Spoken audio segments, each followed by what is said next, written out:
kayang-kaya mo akong pagalingin.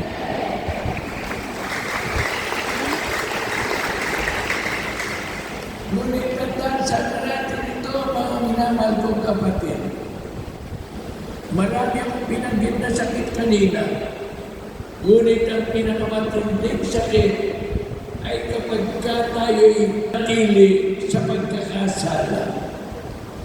Kaya pag humingi tayo ng kagalingan sa Panginoon, humingi rin naman tayo ng tawad. Panginoon, maawa ka sa akin.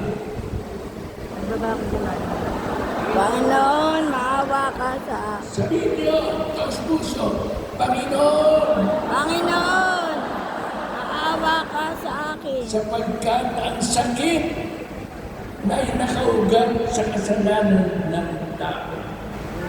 Kaya pumasok ang sakit at kamatayan dahil nagkasala natin mga magulang. At tayo rin, madalas kapag nagkakasala tayo, ang ibinubunga nito sa ating buhay ay sakit ng katawan. Kaya tayong lahat na naririto ngayon, habang nanghihingi ng kagalingan sa Panginoon, magsisirin sa ating mga kasalanan. Amen?